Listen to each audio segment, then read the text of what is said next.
শুরু হবে। তা আমরা তখন বলেছিলাম যে আমাদের হল ঝুঁকিপূর্ণ। তখন তারা প্রশাসন থেকে বলেছিলেন যে ঝুঁকিপূর্ণ কি, এটা ইঞ্জিনিয়ার টিম গিয়ে ইন্সপেকশন করে দেখবে।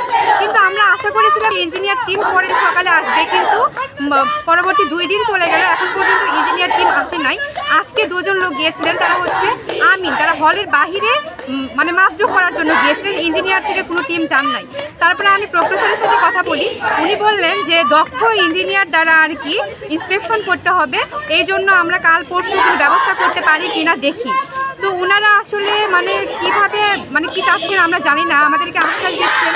আমরা বারবার এর আগে আমরা 500 জন শিক্ষার্থী সিগনেচার সহ ভিসি স্যার বরাবর স্মারকলিপি দিয়েছি, তখনও মানে ভিসি স্যার সহ প্রভিসি স্যার সহ প্রশাসন বডি আমাদের হল দেখতে এসেছিলেন, এবং এরপরে ইঞ্জিনিয়ার বডি এসেও আমাদের হচ্ছে হলটা দেখে গিয়েছেন, এবং কিন্তু এখন পর্যন্ত আমাদেরকে সেই রিপোর্টটা দেন নাই। এবং ভূমিকম্পের পর আমাদের হল আরও শোচনীয় অবস্থায় পড়ে যায়। তখন আমরা যখন প্রশাসনকে ইনফর্ম করি, তখন প্রশাসনের কোনো লোক এখন পর্যন্ত আমাদের হলে দেখতে আসেন নাই, ইভেন ইঞ্জিনিয়ার থেকে ইন্সপেকশনও করতে আসেন নাই।